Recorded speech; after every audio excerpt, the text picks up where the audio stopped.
వినపడుతుందా? కొంచెం ముందుకు జరగండి. వినపడకపోతే కొంచెం ముందుకు జరగండి.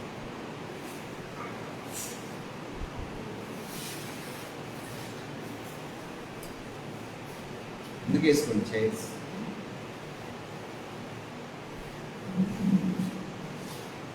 జరగండి.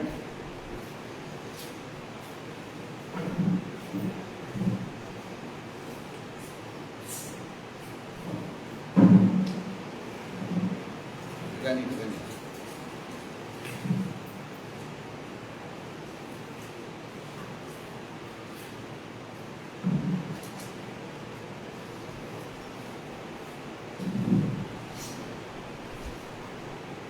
మరొకసారి ప్రభు ఈ అవకాశం ఇచ్చి మనం బ్రతుకు అని పునరుద్ధాన దినమందున మనల్ని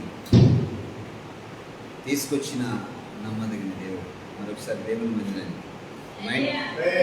హల్లెలూయా.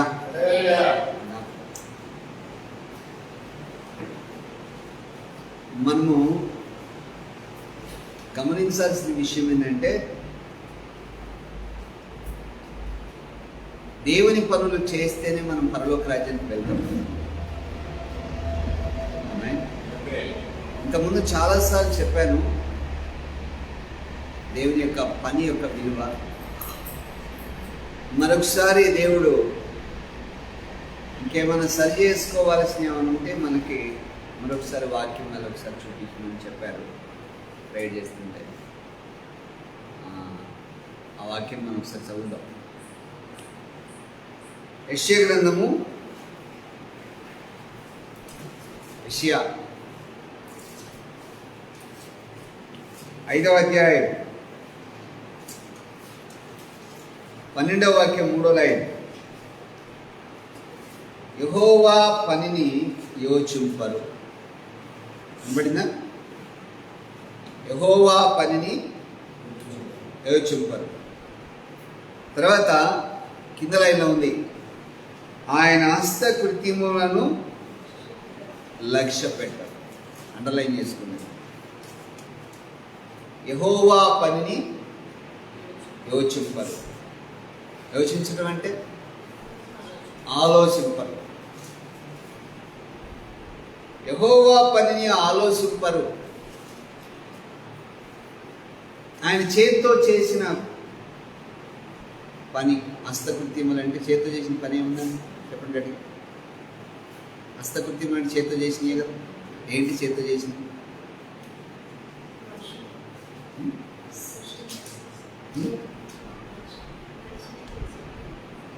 ఆయన హస్తాలతో చేసింది ఏంటి?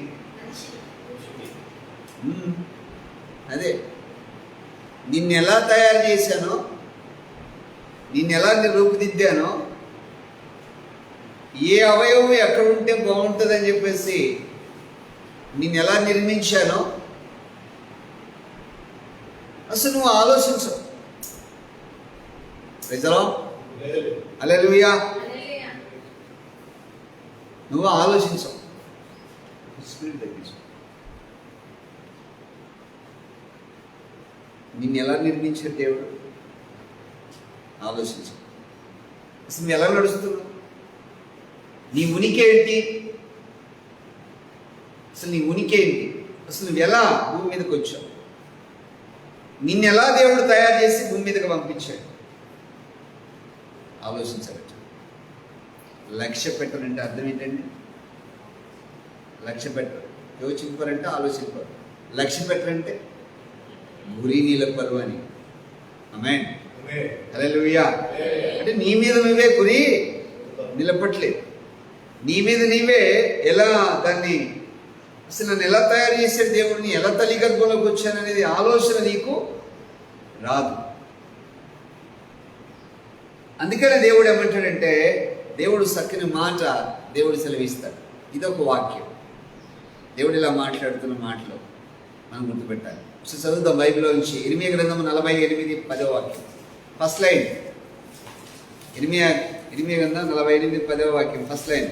యెహోవా కార్యమును అశ్రద్ధగా చేయవాడు శాపగ్రస్తుడగునుగాక. ఆమేన్. వినబడిందా? యెహోవా కార్యమును అశ్రద్ధగా చేయవాడు శాపగ్రస్తుడగునుగాక.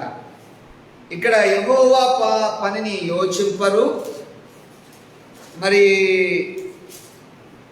యెహోవా కార్యమును అశ్రద్ధగా చేయవాడు చేస్తాడు, కానీ ఏం చేస్తారంటే అటు చేస్తారంట శ్రద్ధ లేకుండా చేస్తారు. మీకు మాట చెప్తాను, మీరు డ్యూటీ చేస్తారు కదా, ఉద్యోగం చేస్తారు, శ్రద్ధ లేకుండా చేస్తే జీతం వస్తుందంటారా?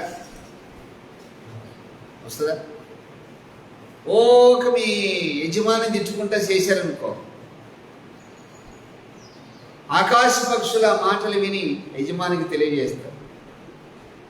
అది నిలబెట్టి తీర్పులోకి తీసుకొచ్చినప్పుడు, అంటే నీ న్యాయ విషయంలోకి వచ్చినప్పుడు నీ ఉద్యోగం ఉంటుందంటారా పోతుందంటారా? పోతుందా ఉంటుందా?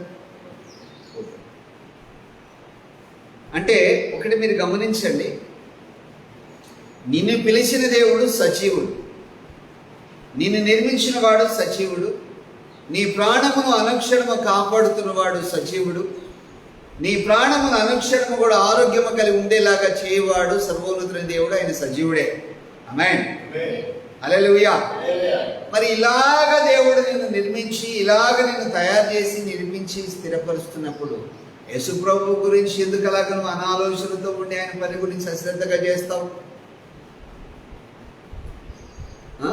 నిన్ను నిర్మించిన దేవుడు నిన్ను ఎలా తయారు చేసినది నీ గురించి నువ్వు ఎందుకు ఆలోచించవు? దేవుడు నన్ను ఇలాగ చేశాడు, నన్ను ఇలా ఉండుట నాకు ఇష్టమా అని నువ్వు అనుకోకపోయినా, ఎదుటివారిలాగా నేను ఎందుకు లేకపోతే నువ్వు ఎప్పుడు కూడా కుమిలిపోయి ఎలాగ ఉంటావు? నిన్ను అలాగ నిర్మించిన వాడు సర్వోన్నతుని దేవుడు, నిన్ను ఇలాగ తయారు చేసిన వాడు మహోన్నతుని దేవుడు. మరి అలాంటి దేవుడు నిన్ను నిర్మించినప్పుడు నీ గురించి నువ్వు ఎందుకు లక్ష్య పెట్టట్లా? యెహోవా కార్యమును లక్ష్య పెట్టకపోవటానికి కారణం ఏంటి? యెహోవా దేవుడు చేసిన పని, ఏ పని అవుతుందో దేవుడు నీ గురించి ఆయన చేతులతో స్వాస్థం చేసి ఈ లోకంలో ఏదైనా ఉందంటే అది నిన్నే. ఆమేన్. నిన్ను ఎలా తయారు చేశాడు తెలుసా మీకు? ఆయన హస్తగతం చేశాడు. ఎలా తయారు చేశాడు చెప్పండి ఒకసారి. కుమ్మరవానింటికి ఎప్పుడైనా వెళ్ళారా మీరు? కుమ్మరవానింటికి ఎప్పుడైనా వెళ్ళారా? వెళ్ళలే. నేను చెప్తా వినండి. కుమ్మరవాణి ఇంటికి మనం వెళ్ళినప్పుడు మట్టిని కొన్ని రోజులు నానబెడతారు, దాన్ని రాయి లేకుండా అందులో దానిని నానబెట్టి కొన్ని రోజుల తర్వాత దాన్ని గట్టిగా దాన్ని జిగురు వచ్చేలాగా దాన్ని పిసుకుతాడు. దానికి అతనికి అర్థమైపోతుంది ఏమనంటే ఇది కుండ తయారవుతుంది, ఇది వస్తువు తయారవుతుంది అని ఒక ఆలోచన వచ్చేంత వరకు దాన్ని పిసుకుతాడు. అది జిగురు వచ్చిన తర్వాత, బాగా వచ్చిన తర్వాత, జిగురుగా వచ్చిన తర్వాత అప్పుడు అర్థమైపోయింది, దాన్ని సారె మీద పెడతాడు. ఇక తన మనసులో ఉన్న ఆకారం అది వస్తుంది. తన మనసులో ఏ ఆకారం ఉంది దాన్ని నీలకుండగా తయారు చేయాలంటే వచ్చేస్తుంది, కూర సట్టిగా తయారు చేయాలంటే కూర పాత్రగా తయారు చేయాలంటే వచ్చేస్తుంది. ఆయనకి ఏ ఆకారం కావాలో ఆ ఆకారము తన మనసులో ఉన్న ఆకారం, తన తలంపులో ఉన్న ఆకారం వచ్చేస్తుంది. ఆమేన్, హల్లెలూయా. ఇప్పుడు దేవుడు కూడా నిన్ను ఈ ఆకారంలో చేయాలని ముందే ఆలోచించి ఈ లోకానికి పంపించాడు. నన్ను ఎందుకు ఇలా చేసిండు దేవుడు పాడుదాం అంటే కుదిరిద్దంటారా? ఇప్పుడు మనం ఎంతమంది ఉన్నాం కదా, నా ఆకారానికి మీ ఆకారానికి ఏమైనా కలుగుతుందా? అని చెప్పండి, కలుస్తుందా? కలదు కదా. ముక్కులోనే, చెవులోనే, కళ్ళులోనే, మరి బాడీ కూడా ఉంది, చేతులుండే, కాళ్ళు ఉన్నాయి, ఏమైనా కలుస్తాయా? కలవు. సరే, ఏలు ముద్ర కలుస్తుందా? కొన్ని కన్నిగుడ్డు కలుస్తుందా? సేమ్ కన్నిగుడ్డ నీది నాది ఒకలాగే ఉంటుంది, కానీ దాని యొక్క లోపల ఉన్న ఆ రెటీనా అవన్నీ కూడా నీకు నాకు సంబంధం లేదు.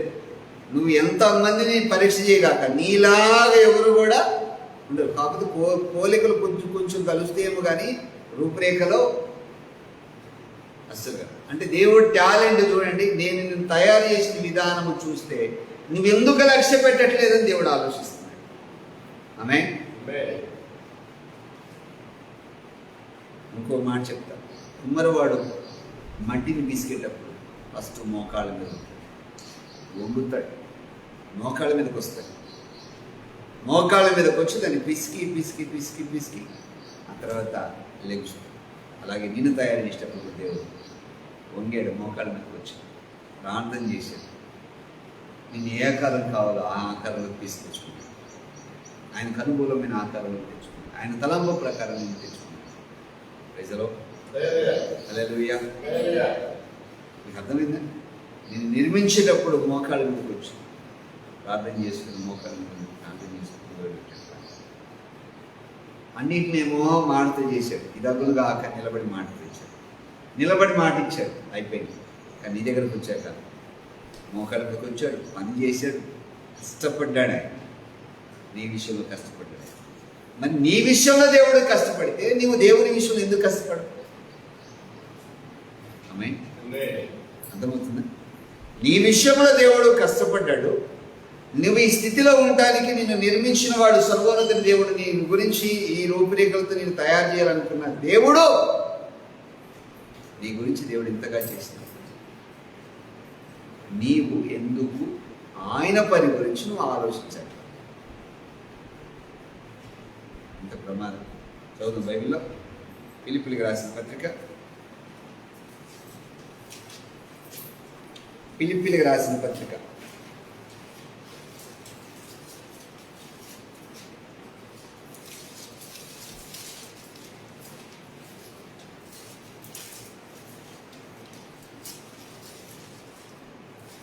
2వ అధ్యాయము 21వ వాక్యం.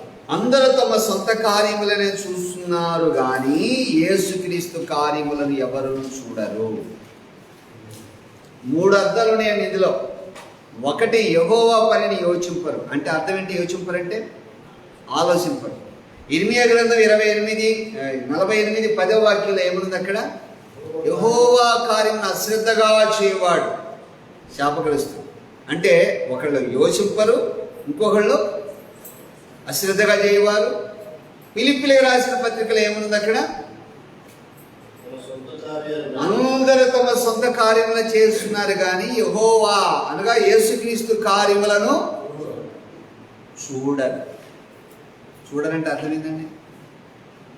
కొందరు దేవుడు పనులు చేస్తున్నారు, కొందరు మొహం తిప్పుకుని వెళ్ళిపోతారు.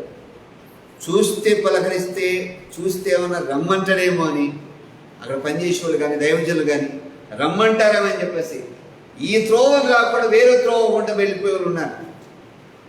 ఈ త్రోవను వస్తే పలకరించి మళ్ళీ ఏమైనా రమ్మంటారేమో ఆ పనికి అని చెప్పేసి ఆ దాని వైపు కూడా చూడకుండా వెళ్ళిపోయే వాళ్ళు ఉన్నారు. అంటే 3 అర్థాలు ఉన్నాయి. ఒకటి, యోచింపరు. ఏంటది? ఒకటి, ఆలోచించరు. 2, అశ్రద్ధగా చేయవారు. చేస్తారు, వాళ్ళు గ్రౌండ్లోనే ఉంటారు, చర్చిలోనే ఉంటారు, దేవుని పనులను ఉంటారు, అశ్రద్ధగా చేస్తారు. అశ్రద్ధ అంటే సనుగుతూ చేస్తారు, సనుగుతూ చేస్తారు. ఇదొకటి. 3వది ఏమన్నది అక్కడ? ఆలోచన. చూడరు. ఏమన్నది ఫిలిప్పీలో? చదవండి ఒకసారి వాక్యాన్ని. అందరూ తమ సొంత కార్యములను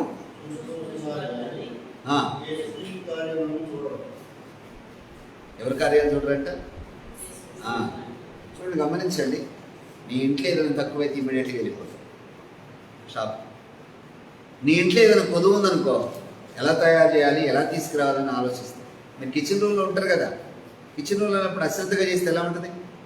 ఆలోచన లేకుండా మీరు పని చేయండి. అక్కడ కూర కానీ అన్నం కానీ బాగుంటుందా? ఆలోచన లేకుండా ఎట్ట పెడతాడు కారమైన కూరలు? ఆలోచన లేకుండా మసాలా వేసేయండి, బాగుంటుంది అంటారా? ఆలోచన లేకుండా నీళ్ళు బాగా పోసి అన్నం వండండి, బాగుంటుందా? దాన్ని శ్రద్ధ పెట్టి మంచిగా ఉండాలా లేదా అనేది గమనించి కేర్గా గురి నిలిపి దాన్ని తయారు చేస్తాం. ఏది? నీ ఇంట్లో ఉండల కోసం. దేవుడి విషయం దగ్గరకు వచ్చిన తర్వాత ఆలోచింపరు, గురి నిలపరు, అశ్రద్ధగా చేస్తారు, దానివైపు చూడనే చూడరట. ఆమేన్. హల్లెలూయా. కొత్త నిబంధనలు ఇంకొక వాక్యం వినిపిస్తాం. యోహాను సువార్త 6వ అధ్యాయం. యోహాను సువార్త 6వ అధ్యాయం.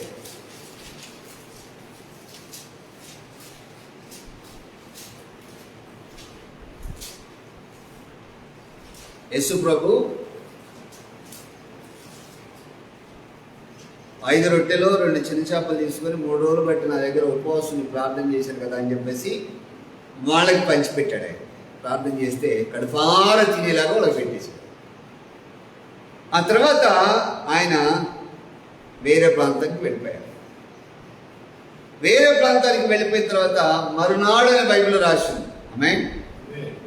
మరునాడు ఈ తిన్నోళ్ళు ఉన్నారు కదండి, 5 రొట్టెలు చిన్న చేపలు తిన్నోళ్ళు, బాగా కడుపారు తిన్నోళ్ళు ఉన్నారు కదా, ఏ పని పాట లేని వాళ్ళు వచ్చారు. వాళ్ళు ఎక్కడ వెతుకుతున్నారు తెలుసా? ఎక్కడైతే 5 రొట్టెలు చిన్న చేపలు పెట్టాడో ఆ ప్రాంతానికి వెళ్ళి వెతికి వెతికి వెతికి వెతికి చూస్తే యేసుప్రభుడు కనపడ్డాడు. ఈయన ఎక్కడ ఉంటాడా అని వెతుక్కుంటూ వస్తే సముద్రపు ధరని ఉన్నాడు ఆయన. ఆమేన్. 22వ వాక్యం చూడండి. మరునాడు సముద్రపు ధరిని నిలిచిన జనసమూహము వచ్చి ఒక చిన్న ధ్వని తప్ప మరి ఏమీ ఆయనకి ఒకటి లేదని యేసు తన శిష్యులతో కూడా ధ్వనెక్కలేదు. కానీ ఆయన శిష్యులు మాత్రము వెళ్ళారని తెలిసిపోయింది. అయితే ప్రభు కృతజ్ఞతాస్తుతులు చెల్లించినప్పుడు వారి రొట్టెలు భుజించిన సోటునకు దగ్గరనున్న తిబేరియా నుండి వేరే ధ్వనిలెక్కి వచ్చారు వాళ్ళు. ఇప్పుడు చూడండి, గమనించండి. ఎక్కడైతే 5 రొట్టెల చిన్న చేపలు తిని అంటే ఆయన కృతజ్ఞతాస్తుతులు చెల్లించి ఎక్కడైతే చేశారో ఆ ప్రాంతానికి వీళ్ళు వచ్చారు జనసమూహం. యేసుప్రభు దగ్గరకు వచ్చి అంటారు వాళ్ళు. 24వ వాక్యం చూడండి. కాబట్టి యేసు ఆయన శిష్యులు అక్కడ లేకపోతే జనసమూహం చూసినప్పుడు వారు ఆ చిన్న ధ్వనిలెక్కి యేసుని వెతుక్కుంటూ కపెర్నహూముకు వచ్చారు. యేసు సముద్రపు ధరని ఆయన కనుగొని, బోధకుడా నువ్వు ఎప్పుడు ఇక్కడికి వచ్చిందని అడిగారు. అంత స్టైల్గా మాట్లాడుతున్నారు చూడండి. రైజులాడయ్యా ఆడ ఎక్కిన కదా ఇక్కడ వాళ్ళు ఎగిరేంటి ఆడకోసం ఆడవచ్చు నీకోసం. ఆమేన్. హల్లెలూయా. బోధకుడా ఎప్పుడు వచ్చినావు ఎక్కడికి? రైజులాడయ్యా. హల్లెలూయా. వెతుకుతుంది.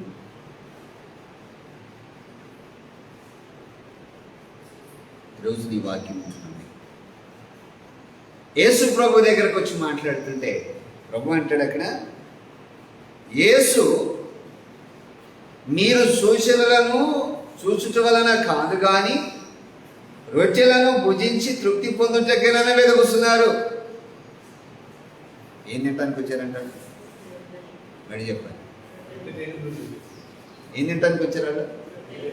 ఇదో గుంపు. ఎన్ని గుంపులు ఉన్నాయండి? చెప్పండి గట్టిగా. 4 గుంపులు ఉన్నాయి. ఎన్ని గుంపులు ఉన్నాయి? ఒక గుంపు ఏంటి? ఫస్ట్ గుంపు ఏంటి? యోచింప, దేవుని పని ఆలోచింపదు. 2వ గుంపు ఏంటి? అశ్రద్ధ. 3వ గుంపు ఏంటి? దేవుడి కార్యం చూడదు. 4వ గుంపు ఏంటి? ప్రాణానికి వచ్చే తినడానికి. ఆమేన్. హల్లెలూయా. నేను ఒక ప్రాంతానికి వెళ్ళాను. ఒక ప్రాంతంలో ప్రేయర్ చేయడానికి వెళ్ళాను. అక్కడ సభ నడిచింది. ప్రేయర్కి వచ్చిన వాళ్ళందరూ తిన్నారు. తిన్న తర్వాత గుంపు సపరేట్గా నిలబడి ఉంటారు. 15-20 మంది దాకా ఉంటారు. గుంపు నిలబడి, ఇది మీరు కూడా రండి తినండి అన్న ఊరికి. అటు కారు ఎక్కేటప్పుడు వెళ్తా వెళ్ళేటప్పుడు అటు వెళ్ళేటప్పుడు ఏంటి మీరు ఇక్కడ నిలబడ్డారు అంటే వాళ్ళు అంటారు, మేము ప్రార్థన కాదులేండి వచ్చింది. దేనికి వచ్చారంటే ఇందులో ఈ వాక్యం గుర్తొచ్చి నాకు యోహాను సువార్త 6వ అధ్యాయంలో వాక్యం గుర్తొచ్చి అన్నీ అయిపోయి మరి దేనికి వచ్చారన్న? భోజనం చేద్దాం. భోజనాన్ని పిలిచారు. దేనికి పిలిచారంటే భోజనం చేద్దాం. నేను వాక్యం చెప్పినంతసేపు ఆ గుంపు కనపడలా. ప్రార్థన అయిపోయేదా గుంపు కనపడింది. ఇప్పుడు వాళ్ళందరూ ఎవరు అంటే అన్యులు అనుకుంటారా? వేసుకున్నాను. వీళ్ళు మనం చదివిన యోహాను సువార్తలో వీళ్ళందరూ ఎవరు? యేసుని గురించి బాగా తెలిసిన వాళ్ళే. యేసయ్య గురించి బాగా తెలిసిన వాళ్ళే ఈ పనులు చేస్తున్నారు. ఆమేన్. మనం కూడా అప్పుడప్పుడు అడుగుతున్నాం, బిర్యానీ తినాలని చెప్పి తీసుకురావా. ఆమేన్. అందుకే రాసిన బైబిల్లో సామెతలో ఉంటుంది, నీవు తిండిపోతూ అయిన ఎడల నీ గొంతుకు కత్తి అడ్డం పెట్టుకో అని రాస్తుంది. నీకు తిండిపోతూ అయిన ఎడల గొంతుకి కత్తి అంటే ఏంటి? వాకింగ్ గుర్తు తెచ్చుకోవాలి. కడుపు నిండా బాగా తినమనుకో, నాలంటే వచ్చి అక్క ప్రార్థన చేద్దాం ఏంటంటే ఏమంటారు? అయ్యా ప్రార్థన చేద్దామా అన్నాను, ఏమంటాం? ఇప్పుడు ఏందయ్యా, ఇప్పుడే తిన్నా, కొంచెం బాగు. ఆమేన్. హల్లెలూయా. ఇప్పుడు యేసు ప్రభు ఆ మాట చెప్తే వాళ్ళు అంటారు ఉపయోగం. అట్లయితే మేము చూసి నిన్ను విశ్వసించుటకు నీవు ఏ చూసి క్రియ చేస్తున్నావు, ఏమి జరిగిస్తున్నావయ్యా? అర్థమైందా? అర్థమవుతుందా? మేము ఏ సూచిక్రియ నువ్వే పని చేస్తావు. ఏదైనా సరే సూచిక్రియలో తిండి గురించి ఆలోచన ఉంది తప్ప వేరే ఆలోచన. ఇది ఒక రకమైన గుంపు. ఈ 4 గుంపులు ఏ గుంపులో ఉన్నారండి మీరు? ఒక ఫస్ట్ గుంపు ఏంటి?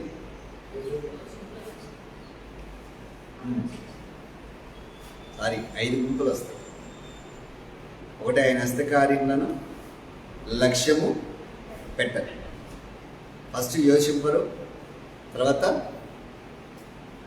లక్ష్య పెట్టరు, 2, 3 శ్రద్ధగా చేయవారు, అశ్రద్ధగా చేయవారు, 4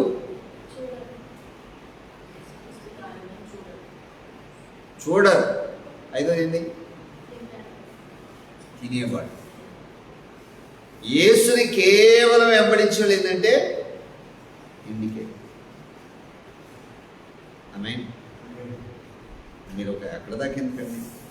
చర్చిలో ఒక మీటింగ్ జరిగింది, అందరూ కలిసి, సపోజ్ సెమీ క్రిస్మస్ ఉంది, లేదా 31st నైట్ లేదా 1st తారీఖు రోజున భోజనాలు మనం అందరం పెట్టుకుందామండి అని పాస్టర్ గారు అనౌన్స్ చేశారు. మనిషికి ఇంత లేదా కుటుంబానికి ఇంత అని వేసారు అనుకో. కొందరు హీరో ఏం చేస్తారు? పిల్లలను తీసుకొని, భార్యను తీసుకొని, భర్తను తీసుకొని వాళ్ళు అందరూ కలిసి రెడీ అయ్యి వస్తారు. దేనికి?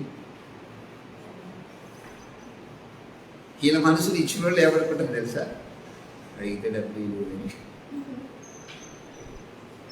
డబ్బులే అడిగితే ఇద్దరు అన్నారు కానీ ఇలేదు, కానీ వెళ్ళేచ్చారు, చూసివే భోజనానికి వచ్చారు, వెళ్ళేకి వచ్చారు, వాళ్ళే అని మనసులో నీ గురించి మాట్లాడుతుంటారు. అంత అవకాశం నీకు అవసరం అంటారా? ఆమేన్. అర్థమైందా? హల్లెలూయా. మరి ఈ గుంపు, భోజనానికి వచ్చిన గుంపు గురించి ఏమన్నాడు ఆయన? Praise the lord. దేవుడు అంటాడు, బైబిల్ రాసింది,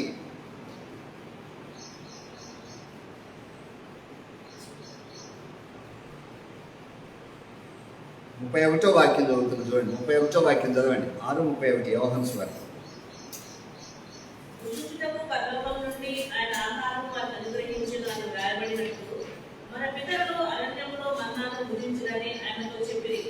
చూడండి, ఎంతసేపు అరణ్యంలో మన్నా పెట్టింది కదా, ఇప్పుడు ఏం పెడతారో చూస్తాను. ఇదే ఆలోచన, ఎప్పుడు చూసినా అదే ఆలోచన. మనం కూడా యోహాను సువార్త, మత్తయి సువార్త ఆరాధనలో ఏం తిందామా, ఏం త్రాగుదామా, ఏం ధరించుకుందామా, ఈ తప్ప మన ఆలోచన. పొద్దు లేచి ఏం తింటారు రా? దోశ, ఇడ్లీయా?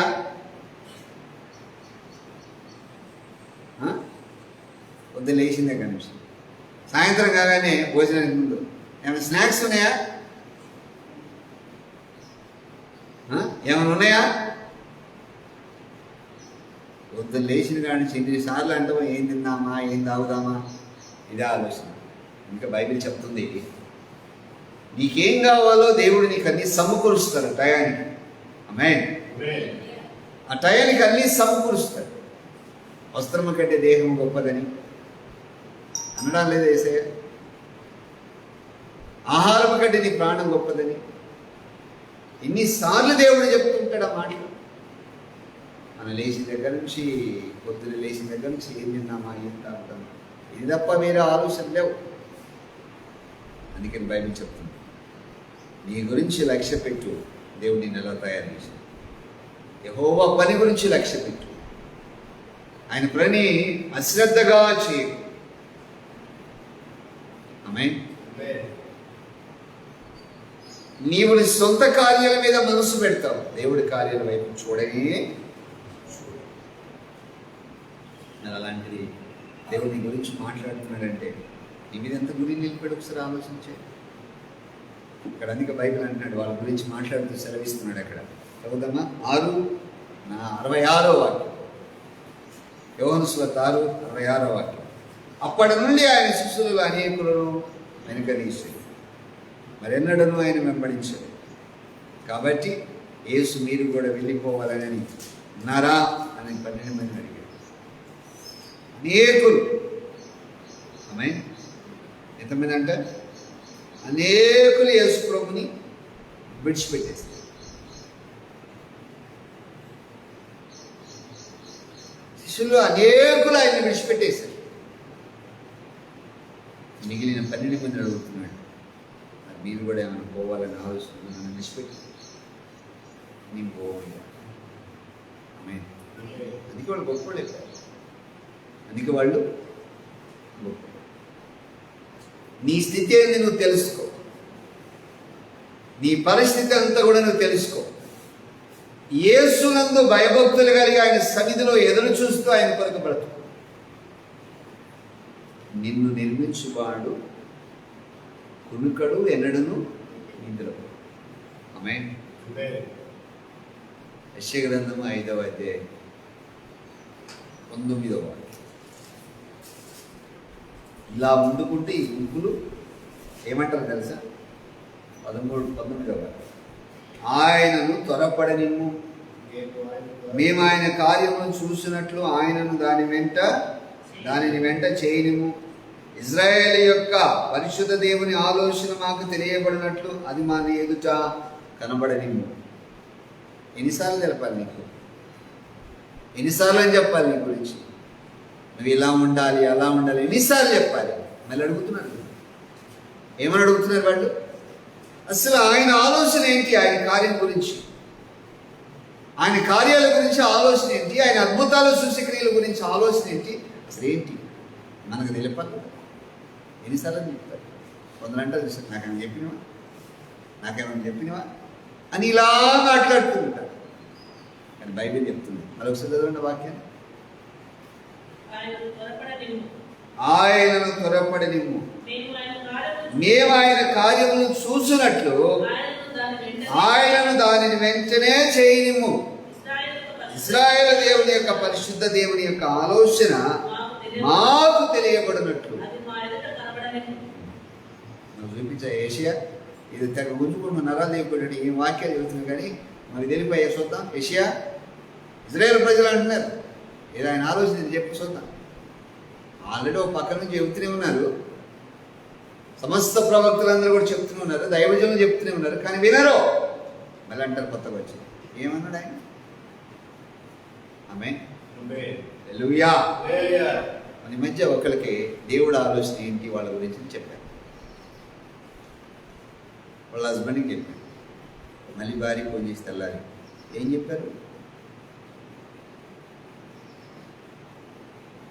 మన పలానా చెప్పారని చెప్పిన తర్వాత మళ్ళీ వాళ్ళ పిల్లలు ఫోన్ చేసి ఏమన్నారు? డాడీతో ఏం చెప్పారు?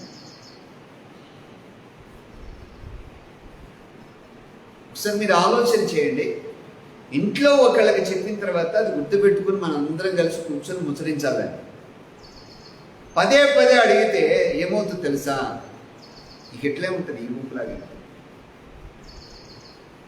ఒకసారి చదవండి, మళ్ళీ ఒకసారి చదవండి.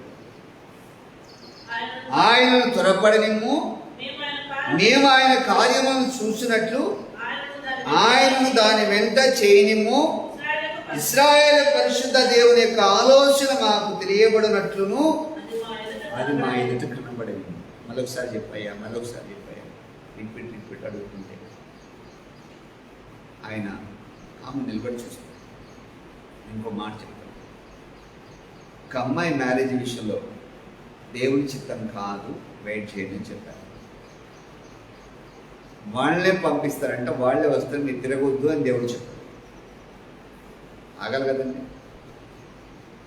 ముందు వచ్చిన ఉంటారు కదా, వాళ్ళు ఏమంటారండి నాతో, అబ్బాయి చాలా మంచోడయ్యా, ఆరోగ్యం ఉంటాడయ్యా, ఇంత ఆస్తి ఉందయ్యా, ఇలా అలా అని చెప్పేసి ఆయన హిస్టరీ మొత్తం చెప్తున్నాడు. ఏమో వెయిట్ చేయమన్నాడు కదండి, ప్రార్థన చేద్దాం మరి దేవుని చిత్తం అని చెప్పేసి అంటే సరే అయ్యాను. మళ్ళీ నేను వచ్చేసి మళ్ళీ 2 రోజుల తర్వాత మళ్ళీ అక్కడ కలిస్తే మళ్ళీ వచ్చి ఒకసారి ఆలోచించు. ఎవరు ఆలోచించారంట? ఒకసారి ఆలోచించు.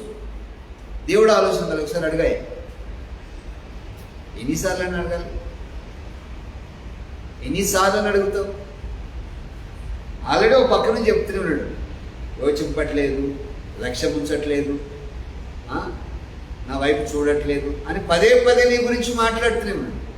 నువ్వు దెయ్యం నమ్మినవా దేవుని నమ్మినవా అనేది ఆలోచన చేసి దేవుని వైపు చూస్తూ ఆయన సన్నిధిలో కనిపెట్టుకుని ప్రార్థన చేస్తూ ఉంటే దేవుడు నీ పట్ల గొప్ప కార్యం నుంచి నడిపించగలిగిన నమ్మదగిన దేవుడు ఆయన. నువ్వు ఎంతసేపు ఆలోచించమని చెప్పయ్యా దేవుడిని దేవుడు ఆలోచించాలి నీ గురించి. ఎన్ని గంటలు ఆలోచించాలి నీ గురించి? ఇశ్రాయేల్ ప్రజలు అలా ఉన్నారు, నువ్వు అలా ఉండకూడదు. నీవు అలాగా ఉండవు. నువ్వు ఎలా ఉండాలి తెలుసా? దేవుడు ఒక మాట అంటే దాన్ని ఫిక్స్ అయిపోయి ఉండదు. అలా నువ్వు ఫిక్స్ అయిపోయి కనుక దేవుని సన్నిధిలో కనుక అలా ఉన్నావు, పరలోక రాజ్యం చేయాలి. ఇలా ఉండిన గుంపు గురించి దేవుడు ఒక మాట అంటాడు. చదువుదాం బైబిల్లో, యెషయా గ్రంథం 6వ అధ్యాయం, యెషయా 6వ అధ్యాయం 9వ వాక్యం. ఆయన నీవు పోయి ఈ జనులతో ఇట్లను, మీరు నిత్యము విందురు గాని గ్రహింపకుందురు, నిత్యము చూస్తుందరు గాని తెలుసుకొనకుందురు. అదే వాక్యం. వారు కన్నులతో చూసి, చెవులతో విని, హృదయంతో గ్రహించి మనసు మార్చుకుని స్వస్థత పొందకపోవునట్లు ఈ జనుల హృదయము కొవ్వు చేసి వారి చెవులు మందపరిచి వారి కన్నులు ముయ్యించమని చెప్పాడు ఆయన. ఆమేన్. ఏమని చెప్పాడు ఆయన? మూత వేసేయి అన్నాడు ఆయన. ఎవరు మూత వేయాలి ఇప్పుడు ఇక్కడ? యెషయా. ఎవరేయాలి? ఎవరికి అధికారం ఉంది? ఎవరికి రైట్స్ ఇచ్చాడు ఆయన? దైవజనుడికి రైట్స్ ఇచ్చాడు. మూత పడతాయి. ఒక్కసారి మోకాళ్ళని దైవజనుడు ప్రార్థన చేస్తే నీ చెవులు మూతపడతాయి, నీ హృదయం మూతపడుతుంది, నీ కన్నులు మూతపడతాయి. నీ పరిస్థితి ఏంటి? ఆమేన్. ఎవరికి రైట్స్ ఇచ్చాడు దేవుడు ఇక్కడ? అలా చదవండి 9వ వాక్యం. ఆయన నీవు పోయి ఈ జనులతో ఇట్లను, నిత్యము వినుచుందురు గాని గ్రహింపకుందురు, నిత్యము చూస్తుందురు గాని తెలుసుకొనకుందురు. వారు కన్నులతో చూసి, చెవులతో విని, హృదయముతో గ్రహించి మనసు మార్చుకొని స్వస్థత పొందకపోనట్లు ఈ జనుల హృదయము క్రోవ చేసి. ఆమేన్. ఏం చేసిందంట? కొవ్వు బట్టి. ఏం చేసిందంట? కొవ్వు బట్టి. చదవండి. వారి చెవులను మందపరిచి వారి కన్నులను మూయించుము. ఎవరు మూయించాలి? ఎవరు? దైవజనుడికి అధికారం. ఎవరు పంపించాడా జనాల దగ్గరికి? చదవండి బైబిల్లో 8వ వాక్యం. అప్పుడు నేను ఎవరిని పంపేదను. 8వ వాక్యం చదవండి, చదవండి, గట్టిగా చదవాలి.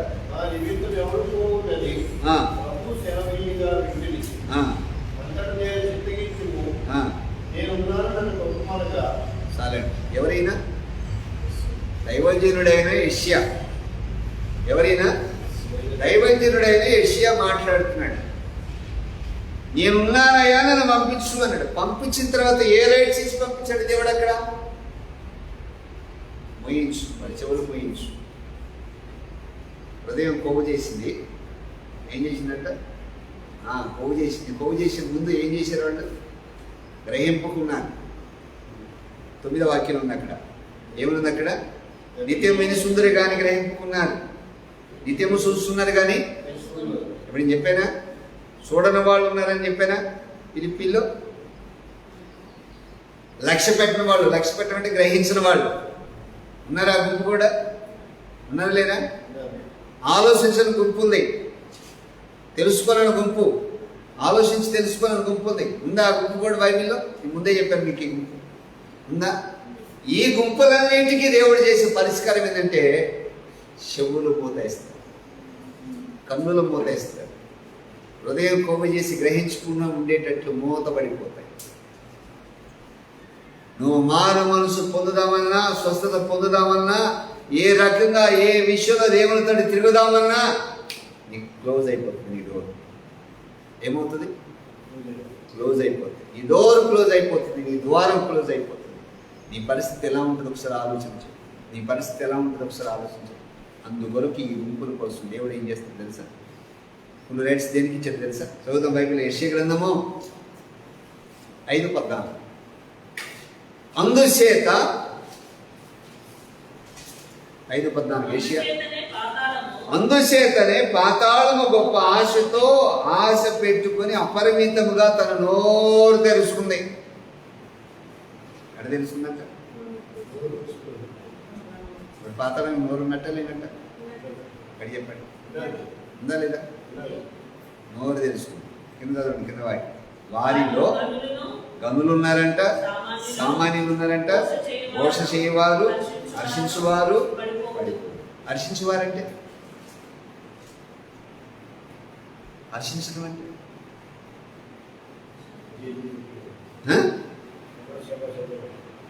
హర్షించడం అంటే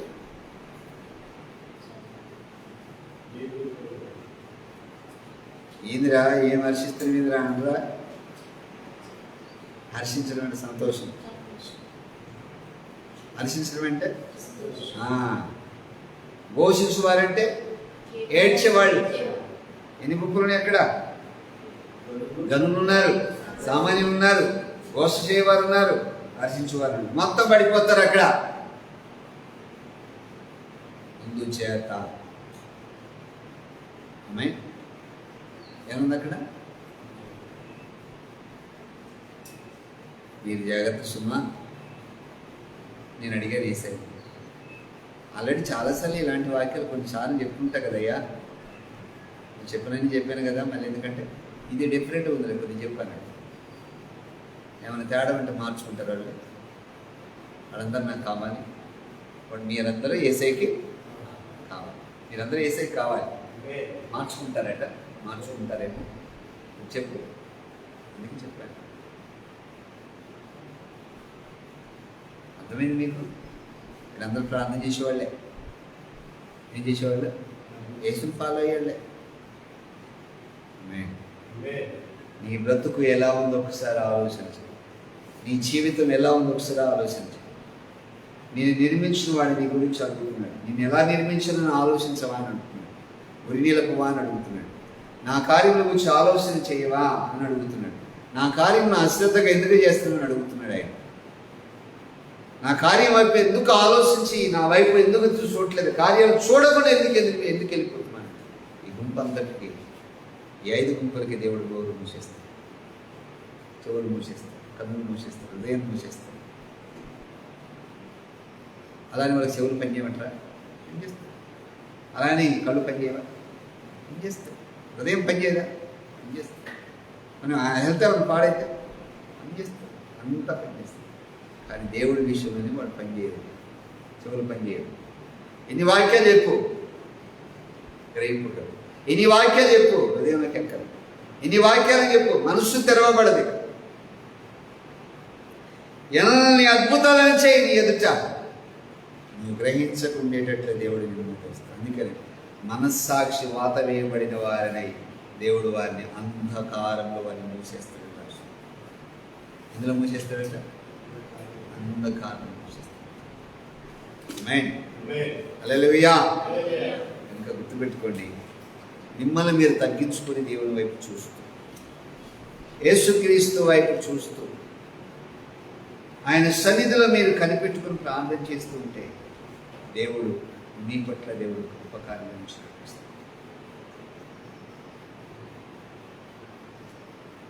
ఆమేన్. హల్లెలూయా. కనుక విశ్వసించండి. మీకు ఏమైనా అర్థమవుతుందా వాక్యం చెప్తుంటే? కనుక ఈ రోజున ఆయన సన్నిధిలో కనిపెట్టుకుని ప్రార్థన చేయండి. దేవుడు మీ పట్ల గొప్ప కార్యం నడిపిస్తాడు. పరిశుద్ధాత్మ దేవుడు మీకు ఏమైతే సెలవిస్తున్నాడో దాన్ని మీరు మనసు పెట్టండి. ఇతరుల వలె ఉండకండి. ఎంత ప్రమాదం ఉందో తెలుసా? 5:14 ఒకసారి చదవండి వాక్యం. అందుచేతనే పాతాళము గొప్ప ఆశ పెట్టుకుని ఉన్నది, అపరిమితముగా నోరు తెరుస్తున్నదట. సామాన్యులను, మోస చేయవారును, హర్షించువారును. ఎంత నోరు తెరిచిందండి? అపరిమితముగా నోరు తెరిచింది. అందుచేతనే పాతాళము. హల్లెలూయా, హల్లెలూయా. ఇప్పుడు మీరు మార్మల్స్ పొందలేదండి, యేసుప్రభుని ఏడిపిస్తున్నాను అనుకోండి, నిజమే, మీరు మార్మల్స్ పొందండి. ఎన్నిసార్లు చెప్పి మీరు మార్చుకోవట్లేదు. ఎన్నిసార్లు చెప్పు మీ రూటే సపరేట్ అన్నట్టు, కాలు ఎగరేసిన రూటే సపరేట్ అన్నట్టు, కాలు ఎగరేసిన అన్నా ఒకరోజు నీ కాలు ముగించుకొని చచ్చిపోతుంది. అవునా? ఎన్నిసార్లు కొడుతున్నప్పుడు దేవుడిని, ఎన్నిసార్లు కొడతారు? సంవత్సరం కొడతారా? నువ్వు ఇక్కడ బతికినంత కాలం దేవుడిని ఏడిపించావు. నువ్వు చచ్చిపోయిన తర్వాత నేను లేపుతాడు. అప్పుడు ఎన్ని సంవత్సరాలు పడతాను నిన్ను? తెలీదా? యుగాలు కొడతాడు. నీకు సాగు ఉంటుంది. ఇక సెకండ్ మరణం ఉంటుంది కదా, పాతాళం, అగ్నిగుండం, రెండో మరణం. అందులో వేసి కొడుతూనే ఉంటాడు. ఇక పడతాను. ఇక్కడ నువ్వు 5 సంవత్సరాలు 10 సంవత్సరాలు బతికినంతకాలం, ఒక 50 సంవత్సరాలు ఏడిపించింది కదా వేస్తే యుగాలు దంచడే. ఎన్ని సంవత్సరాలు? నీ అంతేందుకు అప్పుడు చూసుకుంటాడు. మీకు అర్థమవుతుందా? అది అవసరం అంటారా? మీకు అవసరమా? అవసరం అంటారా? లేదు, నా రూట్ సపరేట్ అనుకున్నాను, బతుకుదాం అనుకున్నాం అనుకో, బతుకు, ఏమంటలేదు దేవుడు. అసలు నీ రూటే సపరేట్, బతికితే ఎవ్వరేమన్నారు, నీ ఇంట్లో కానీ, నీ వాళ్ళు కానీ, నీ దైవజనులు కానీ ఎవ్వరేమన్నారు. ఎలా బతకాలనుకున్నాం అలా బతుకని బైబిల్లో రాసి ఉంది. చదువుదాం వాక్యం, ప్రసంగి గ్రంథం.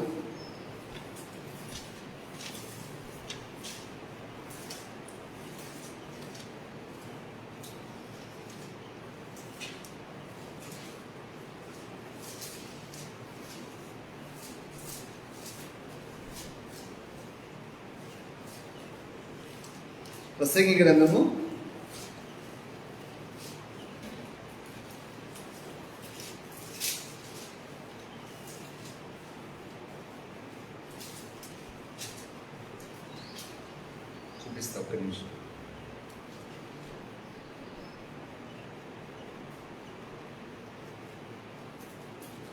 9వ వాక్యం 11:9. యవనుడా, నీ యవన కాలమందు సంతోషపడు, నీ యవన కాలమందు నీ హృదయం సంతుష్టిగా ఉండని, నీ కోరిక చొప్పున, నీ దృష్టి యొక్క ఇష్టం చొప్పున ప్రవర్తింపు. ఉందా లేసి? నీ ఇష్టం వచ్చినట్టు బతకొచ్చురా బాబు, అనడా లేదు దేవుడు? అనడా లేదా? అది చెప్పండి. అనడా లేదా? బతకటమా బతకపోవటం అనేది నీ ఇష్టం. అది చదవండి. అయితే వీటన్నిటిని బట్టి తీర్పులోనికి తీసుకొని తెచ్చునని జ్ఞాపకం ఉంచుకొనుము. మొత్తం వీడియో రికార్డింగ్ మొత్తం అవుతుందని గుర్తుపెట్టుకోవాలి. ఏమవుతుంది? టెలికాస్ట్ అవుతుంది. ఇప్పుడు ఏమవుతుందండి? వీడియో తీస్తాడా లేదా? ఏం బాధ. ముగింపు తీసుకొని వచ్చి నువ్వు చచ్చిపోయి మనకు మధ్యలో మారు మనసు లేకుండా చచ్చిపోయినవే అంటే ఇవ్వగాలు దంచడే నేను ఇంకా. ఆమేన్. ఎన్ని సంవత్సరాలు కొడతారండి? మామూలు ఓ ఏసయ్యా అన్నా కానీ ఆయన చెవులు మూసుకున్నాడు. ఎందుకు? ఇక్కడ నువ్వు మూసుకున్నావు కదా. ఏసయ్యా అని అనుకుంటున్నా నాకెళ్ళి ఒకసారి చూడే అంటే కళ్ళు మూసుకుంటావు. ఎందుకు? నువ్వు ఏడు మూసుకున్నావు కదా. ఏసయ్యా ఒకసారి మనసు పెట్టయ్యా అని అనుకో, ఆయన మనసు మూసుకుంటాడు. ఎందుకు? ఇక్కడ నువ్వు మనసు మూసుకున్నావు కదా. అవునా కదా. ఒకసారి నా వైపు చూడయ్యా శ్రద్ధ పెట్టాయంటే ఎందుకు? ఆయన అశ్రద్ధ పెడతాడు నేను. ఎందుకు? నువ్వు ఇక్కడ అశ్రద్ధ పెట్టు కదా. ఆమేన్. ఇక్కడ నువ్వు అశ్రద్ధ పెట్టు. ఏసయ్యా నువ్వు నన్ను తయారు చేసిన కదా అయ్యా నువ్వు అను అనుకో. పాతంలో పోయాక ఏం ఆలోచించు, నీ మీద లక్ష్య పెట్టరు. ఎందుకు? ఇక్కడ నువ్వు ఉన్నప్పుడు లక్ష్య పెట్టలేదు కదా దేవుడి విషయంలో. లక్ష్య పెట్టివా? చూసివా? పట్టించుకున్నావా? రాని పలుసార్లు నేను పిలిచి నువ్వు వచ్చేవా? రాదు. ఏమవుతుంది? ఇక్కడ ఏమైతే చేసు నీ గురించి అక్కడ చేస్తాను. ఇంకా బైబిల్లో సగం మాట వస్తుంది. కనికరము లేని వాడికి కనికరము లేనట్టుగానే తీర్పు, కనికరము లేని వారికి కనికరము లేనట్టుగానే దంచుడు ఉంటుంది. ఆమేన్. ఏ కొలత అయితే నువ్వు కొలిచు మరి ఎక్కువగా కొలవబడు. మరి ఎక్కువగా ఏ కొలత కొలుచు మరి ఎక్కువగా కొలవబడు. ప్రియ దేవుని బిడ్డ, ఈ వాక్యం ఉంటున్న మీరు మనసు మార్చుకొని దేవుని తట్టు తిరిగి నేను నువ్వు తగ్గించుకొని దేవుని వైపు చూడకపోతే ప్రమాదం నీ యొక్కనే. ఆమేన్. హల్లెలూయా. అందుకని ధనవంతుని ఏమన్నాడు ఆయన? భూమి మీద ఉన్నప్పుడు నీ ఇష్టానుసారంగా బ్రతుకు అనడా లేదా? ఆయన ప్రశ్న వేసింది అక్కడ. నీ ఇష్టానుసారంగా బ్రతుకు. అందుకే ప్రసంగిలు ఏమన్నా, యవనుడా నీ యవన కాలం ముందు సంతోషపడు, నీ యవన కాలం ముందు నీ హృదయం సంతుష్టిగా ఉండనిమ్ము, నీ కోరిక చొప్పున నీ దృష్టి యొక్క ఇష్టము చొప్పున నీ కన్ను ఎలా చూస్తే అలాగ దిగాను లేదు అనడం లేదా? ఆమేన్. హల్లెలూయా. అనడా లేదా? ఇంకా గుర్తుపెట్టుకొని నేను తగ్గించుకొని నీ కోరిక చొప్పున నీ దృష్టి చొప్పున ప్రవర్తించు. నీకు ఎలా కావాలంటే అలా తిరుగు అన్నాడు ఆయన. అయితే వీటన్నిటిని బట్టి దేవుడు నిన్ను తీర్పులోకి తెచ్చునని జ్ఞాపకము ఉంచుకోండి. కింద వాక్యంలో రండి. లేత వయసు నడిప్రాయము గతించిపోతున్నవి. లేత వయసు అంటే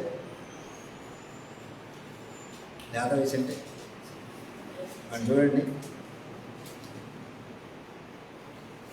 సొల్లుబడింది దాని మీద. వాడిది లేత వయసు. నడిప్రాయం అంటే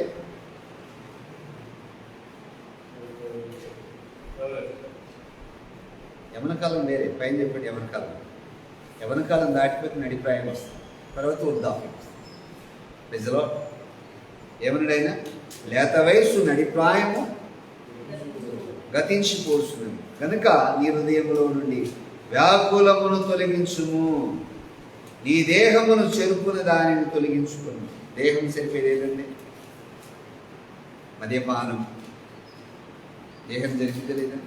ఇంకా చాలా ఉన్నాయి లేవా? నీ దేహాన్ని చెరిపేది ఏదైతే ఉందో ఏదైనా సరే దాన్ని తీసి పక్కన పెట్టేసుకో. ఆమేన్. హల్లెలూయా. ఈ మధ్య ఒక ఫోన్ వచ్చింది. ఫోన్ ఏంటంటే వాళ్ళ అబ్బాయి హాస్పిటల్ గడ్డి ముందు తాగిందండి. ఏమందు? గడ్డి ముందు. అర్థం కాలేదా? గడ్డి ముందు అంటే చెట్లు తెచ్చిపోయే ముందు ఉంటుంది, గడ్డి తెచ్చిపోవడానికి పొలాల్లో కొడతారు. అది స్టాక్ అయ్యి లోపల ఇంట్లో పెట్టుకున్నారట. ఈసారి నెక్స్ట్ ఇయర్ కొడదాం లేదు, 1 year అవుతుంది స్టాక్. అది ఎంత స్టాక్ పెడితే అంత పవర్ తయారవుతుంది దాంట్లో. అది తాగి కిడ్నీల మీద పడింది, లివర్ మీద పడింది. తీరా వచ్చే కడిగి ఎందుకు తాగాడమ్మా అంటే, మా అబ్బాయి అమ్మాయిని ప్రేమించుందో, అమ్మాయిని తీసుకుని పోయాడు, అందుకే తాగిండు మా అబ్బాయి. ఎందుకనని చెబుతుందో తాగి సత్తావు, అమ్మాయి వస్తుందా? తాగి చచ్చిపోదు, అమ్మాయి వస్తుందా? ఈశ్వరరాజు గారు రోజుకి 1,00,000 రూపాయలు అవుతుందయ్యా, ప్రార్థన చేయి 1,00,000 కావాలని. గడ్డి ముందు తాగిన కోసం 1,00,000 రూపాయలు కావాలని చేయాలండి ప్రార్థన. ఆమేన్. హల్లెలూయా. ఇట్లా ఉంటే చరిత్ర జనాలు మార్చుకోవాలి. ఆమేన్. హల్లెలూయా. ఒక పల్లెటూరుకి వెళ్ళాను నేను. అట్లా కార్ దిగిన, వెహికల్ దిగిన దిగిన తర్వాత అటు దిగ్గానే ఒక ఆమె ఆవులకి దిష్టి తీస్తుంది డబ్బులతో ఇట్లా దిష్టి తీస్తుంది అని చెప్పేసి నేను నిలబడికి వచ్చే చూసి ఇక ఎక్కుదామని వెహికల్ ఎక్కుతున్నా. అయ్యా ఆగా ఎందుకు అని చెప్పేసి ఆగి దిట్టి తీసిన డబ్బులు తీసుకొచ్చి నాకు ఇచ్చింది.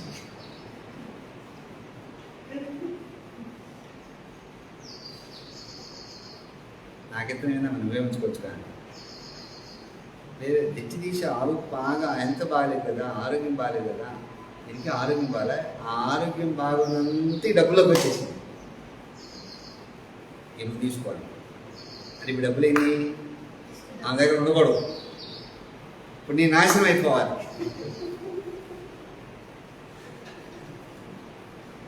ఇప్పుడు నీ నాశనం అయిపోతే అవి బాగుపడుతుంది, ఆవులు బాగుపడతాయి, ఆ మందలు బాగుపడతాయి. ఇప్పుడు ఒక ఆవు తీసిందే, 4-5 ఆవులు తీసి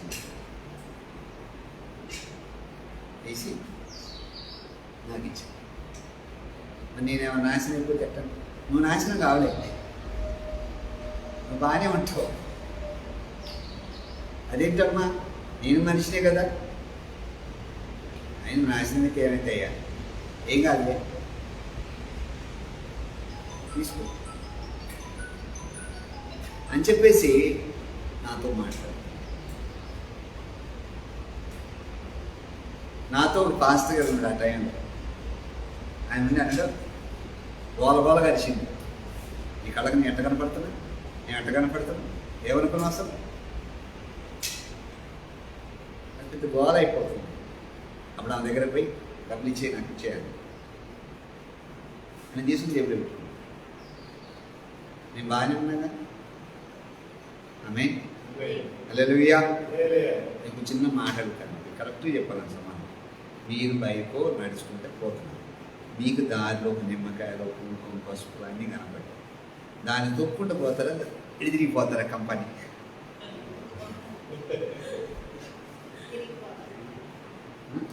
ఎడిదిరిగిపోతారా? ఎందుకు? మీరు వేసుకోవడం నమ్మారా, దెయ్యాన్ని నమ్మారా? మీకు అనిపించలేదా అన్ని వెరైటీ చెబుతున్నారు ఆదివారం వాక్యాలని? దాని మీదే ఎందుకు అడుగు పెట్టారు? అదే దాని మీద మీరు అడిగేందుకు పెట్టరు? కొన్ని దాని మధ్యలో సంకేట్ చేస్తారా? మీరు వేస్తారా? వేరు కదా. బళ్ళు కూడా చూడండి, మధ్యలో ఉంటే దాని చుట్టూరు తిరుగుతుంటే కదా, దాన్ని జోడిపో. 4 రోడ్ల జంక్షన్లో అది ఉంటే దాని చుట్టూరు తిప్పుతారు, ఏదో బొమ్మ ఉందన్నట్టు. నిజలో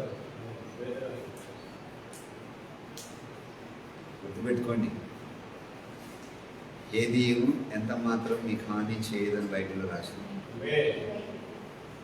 ఏది ఎంత మాత్రము హాని మీకు చేయదు. చూపియాల వాక్యం చదవండి. లూకాసు వార్త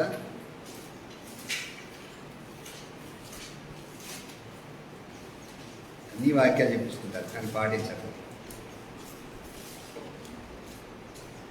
10వ అధ్యాయము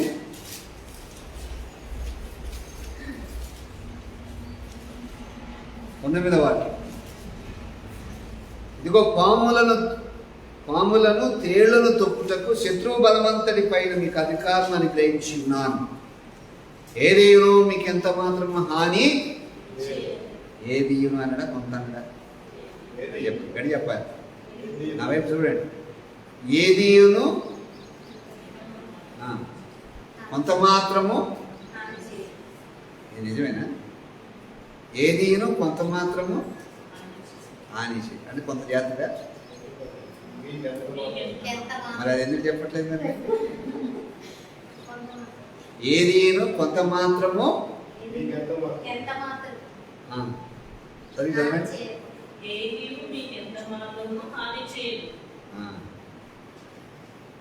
అని. మన ఈ మధ్య ఒక పాస్టర్ గారికి కరోనా వచ్చిందని చెప్పుకోవడానికి సిగ్గుపడుతున్నాయి. ఎక్కడ చెప్పమాకన్నట్టు, ఎక్కడ చెప్పకాకుండా అన్నా కానీ గదిలో పెడితే ఆగిద్దేది ఎవరన్నా శ్వాస ఆటలు ఎవరికి చెప్పరు. అండర్లైన్ చేసుకోండి. ఏదీయును మీకు ఎంత మాత్రము. పాము కంటే డేంజర్దా? శత్రువు కంటే డేంజర్దా? అమ్మాయి ఇంకో మాట చెప్పాలండి. సంఖ్యాకాండం 16వ అధ్యాయం.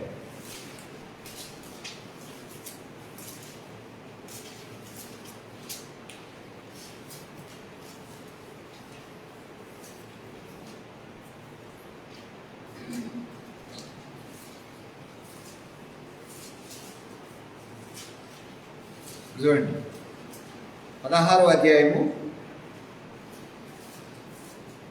46వ వాక్యం. అప్పుడు మోషే నీవు ధూపర్తిని తీసుకొని బలిపీఠపు నిప్పులతో నింపి ధూపం వేసి వేగముగా సమాజం వద్దకు వెళ్ళి వారి నిమిత్తము ప్రాయశ్చిత్తము చేయము. కోపము యెహోవా సన్నిధి నుండి బయలుదేరెను, తెగులు మొదలుపెట్టెను. కనబడిందా? తెగులు మొదలుపెట్టాడు. కనబడిందా? 47వ వాక్యం. మోసే చెప్పినట్లుగా హారోను వాటిని తీసుకొని సమాజ మధ్యముకు పరిగెత్తుకుని పోయి తెగులు జనుల్లో మొదలుపెట్టి ఉండెను. కాగా అతడు ధూపం వేసి ఆ జనుల నిమిత్తము ప్రాయశ్చిత్తము చేసి అతడు సచ్చిన వారికి బతికున్న వారికి మధ్య నిలబడగా తెగులు ఆగిపోయాను. ఆమేన్. ఏమైపోయిందంట? ఎవరు వెళ్ళారు? హారోను వెళ్ళారు. ఆమేన్. దైవజనుడికి ఫ్లూరైడ్స్ అంటున్నాయి అండి. దేనికి ఎదురుగా పోవచ్చు? తిరగండి, నా వైపు చూడండి. దేనికి ఎదురుగా వెళ్ళొచ్చు? తెగులుకి ఎదురుగా వెళ్ళొచ్చు. ఇది కొత్త నిబంధన, పాత నిబంధన. కొత్త నిబంధన ఎవరున్నాయి? చదివించారు. ఏదేను మీకు ఎంత మాత్రము, ఏదేను ఎంత మాత్రం మీకు. ఇంకో వాక్యం చూపిస్తాను. రోమిలకు రాసిన పత్రిక 16వ అధ్యాయం 20వ వాక్యం. రోమిలకు రాసిన పత్రిక 16:20వ వాక్యం.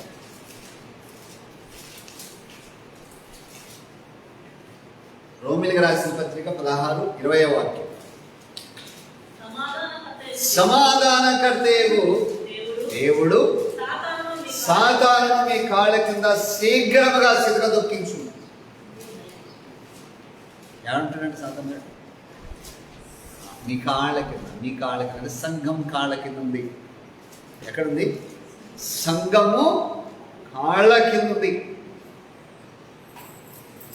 సంఘం అంటే నీకు తెలుసా? ఆయన దేహమే సంఘం, ఆయన బాడీయే సంఘం. ఈ దేహంలో ఎక్కడో ఉంటావు నువ్వు. ఈ దేహంలో వేసే దేహంలో ఎక్కడో నువ్వు ఉంటావు. నీకు అంత రైట్స్ ఉన్నప్పుడు ఉగ్రతకు కానీ దేనికైనా సరే నువ్వు ఎదుర్కొని విశ్వాసంతో బయలుదేరితే అది ఏది అంత మాత్రం కానీ చేస్తానన్నా చేయడం చెయ్యదు. ఎంత మాత్రమో హాని. మరి ఎందుకు టెన్షన్ పడతారు? మీరు ఉందంటారు ఈ మధ్య ఏమన్నా టెన్షన్ ఏమన్నా ఉందా పోయిందా? చూడండి నా వైపు చూడండి, ఉందా పోయిందా? నిజం చెప్పండి, ఉందా పోయిందా? ఉందా పోయిందా? ఉందా? ఉందా పోయిందా? పోలే పోయిందా? ఆమేన్. హల్లెలూయా. నిన్న మెసేజ్ చెప్పడానికి వెళ్ళాం. రానుకోని ఒక 700 కిలోమీటర్ ఉంటుంది. వెళ్ళాం 700 కిలోమీటర్ జర్నీ. మొత్తం మాస్కులే,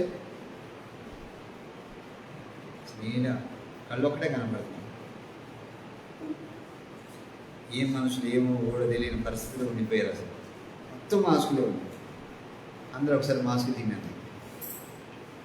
నా మాటలు తీసి వాళ్ళేమో ఆల్మోస్ట్ సగం మంది తీశారు. సగం మంది అట్టే పెట్టుకున్నారు. ఏమొచ్చింది తీయనను. మిగతాది కూడా రావటం ఇష్టం లేదు వాళ్ళకి. రక్షణ ఏంటండి ఈ టైంలో? రక్షణ ఏంటి? మాస్క్. గవర్నమెంట్ కూడా చెప్పేదండి మాస్కే. వాళ్ళ తల్లి ఒకటే పెట్టుకుని చూసారు మీ వెనక.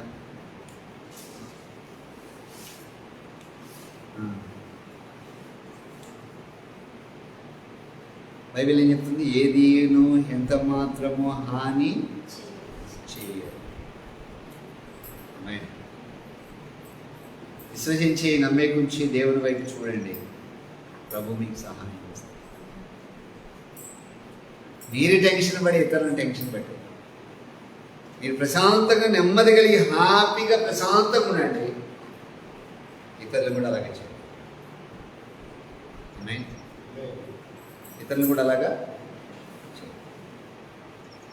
మీరు బాధపడుతూ మీరు టెన్షన్ పడుతూ ఉంటే ప్రభు మీకు, మీరు ఏ స్థితిలో ఎలా ఉన్నారో మీరు అదే మోడల్లో జనాలు కూడా నడిపిస్తారు. మీరు భయపడుతూ ఉన్నారనుకో, మీరు కూడా భయపడుతూనే వాళ్ళకు కూడా అదే క్రమాన్ని నేర్పుతూ ఉంటారు. వీళ్ళు ధైర్యం ఉందనుకో, ధైర్యం నింపుతారు ఇద్దరు. ఆమేన్. హల్లెలూయా. ఇప్పుడు పిల్లలు నిద్రపోవట్లేదండి. అరే కూర్చోడు వస్తారు, దొంగడు వస్తారు, నిద్రపోరండి. అడేం చేస్తారు? నిద్ర.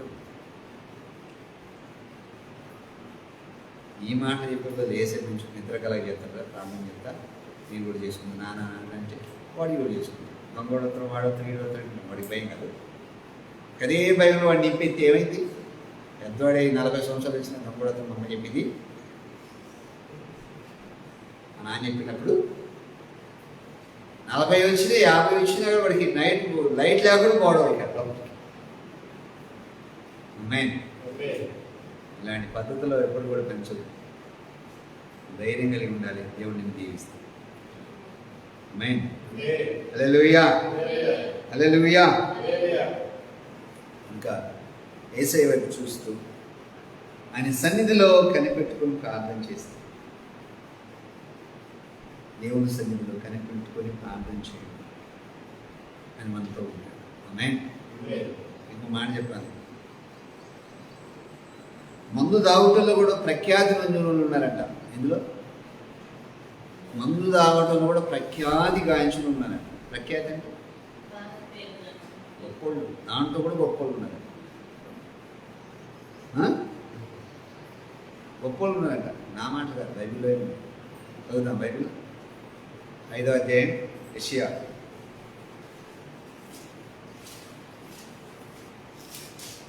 22వ వాక్యం. ద్రాక్షరసము త్రాగుటలో ప్రఖ్యాతి నొందిన వారికి మద్యము కలుపుటలో తెగువ కలిగిన వారికి శ్రమ. తెగువ అంటే 5:22 లేదా చదవండి.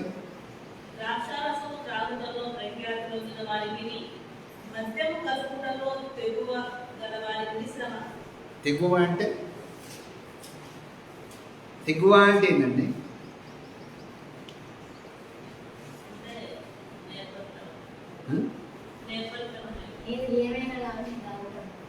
ఇక తిరిగిలేదు వాళ్ళకి. మనం అనుకున్నది వేదవాక్యం. ఆ టైప్ మనుషులు ఆ స్టేజ్కి వచ్చేస్తారంటే వాళ్ళు.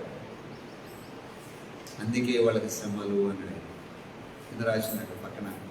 అందుకే వారికి శ్రమ ఏమన్నాడు ఆయన? అందుకే వారికి శ్రమ. ఆమేన్. హల్లెలూయా. మనకు గుర్తుపెట్టుకోండి, మీరు అలా ఉండకండి. దేవుని దగ్గర తిరగండి, దేవుని కొరకు బ్రతకండి. పరిచర్య చేయడంలో తెగింపు నీలో ఉండాలి. అలా ఉన్నప్పుడు దేవుడు నేను స్థిరపరుస్తాడు. దేవుని కొరకు నిలబడండి. పరిశుద్ధాత్మ దేవుడు మీ పట్ల గొప్ప కార్యం ధరించినట్టు ఇస్తాడు. మిమ్మల్ని విడిచిపెట్టాలి.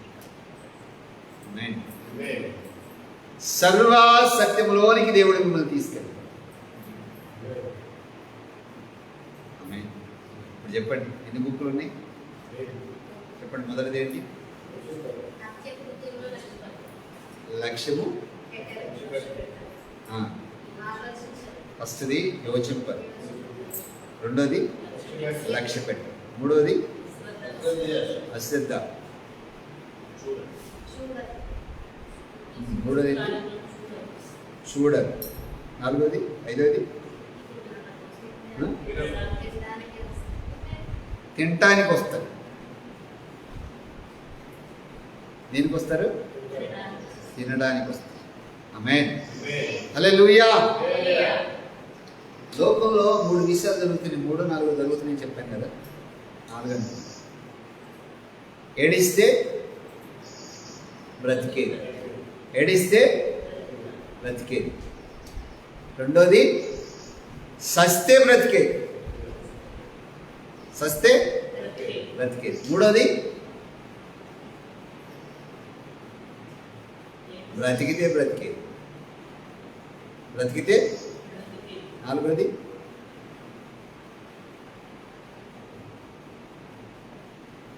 మొదలు చెప్పండి.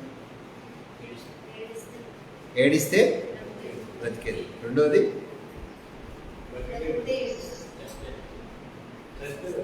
ఈ మనుషాడో. ఫస్ట్ చెప్పండి. ఏడిస్తే బ్రతికేది, సస్తే బ్రతికేది. మూడోది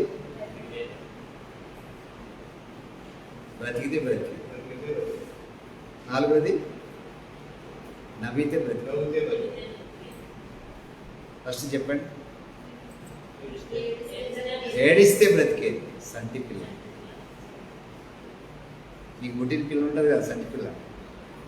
చిన్నప్పుడు ఏడుస్తూ ఉంటే ఎవరికి అర్థం కాదు, తల్లికి మాత్రం అర్థం. ఏంటి? ఆకలి. ఏమవుతుంది? ఏడిస్తే పాలిస్తావు, పెరుగుతుంది. ఏడిస్తే బ్రతికేది. రాసుకోండి కావాలి. రెండోది సస్తే బ్రతికేది, సస్తే బ్రాహ్మణుడు. ఇండియాలో ఉంటాడు కదా బ్రాహ్మణుడు. ఎవరు తెస్తాడు? ఇప్పుడు ఆలోచన పొద్దున్న ఈసిన కాడి నుంచి ఆలోచన, ఎవడు తెస్తాడా, ఎక్కడి నుంచి ఏమి డబ్బులు వస్తాయా, అవి ఎక్కువ వస్తాయి. దానికోసం చూస్తాడు బ్రాహ్మణుడు.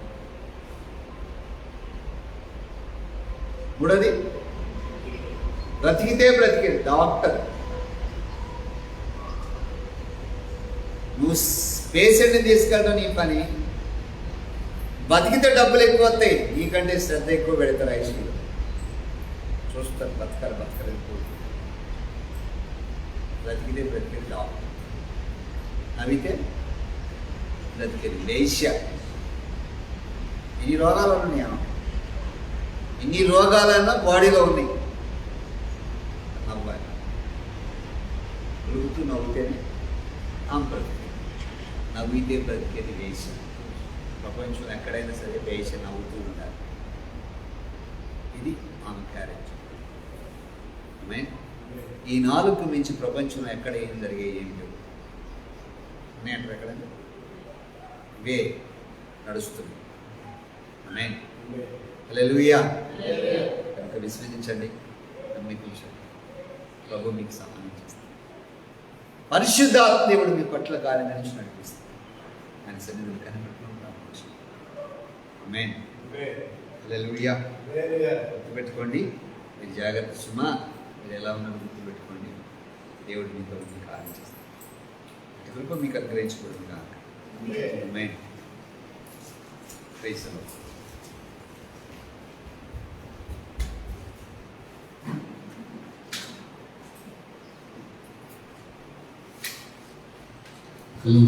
ప్రార్థన చేసుకుంటాం. మోకాలు కలిగిన వాళ్ళు మోకాలు నుండి వాక్యం కోసం ప్రార్థన చేసుకుంటాం. యేసయ్య వైపు చూస్తూ నేను తగ్గించుకుని అని సరిగ్గా కనిపెట్టుకోండి. ప్రార్థన చేసి చెప్తున్నాను.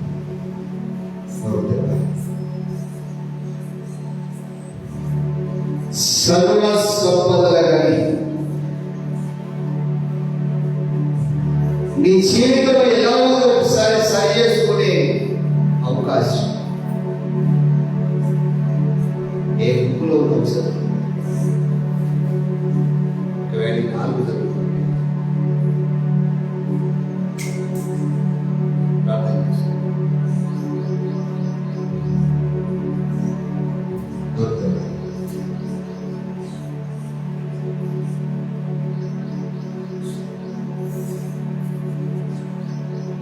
యేసు ప్రభువా, మరోసారి ఆయన మమ్మల్ని విశ్వసించు. నీవు మాకు కావలసిన వర్తమానం మాకు బోధించుటకు స్తోత్రం కలుగునుగాక. ఈ లైవ్ ద్వారా ఎవరైతే ఈ వాక్యాన్ని విన్నారో ఇప్పుడే వారు మనసు మార్చు, వారు సరిచేయబడునుగాక.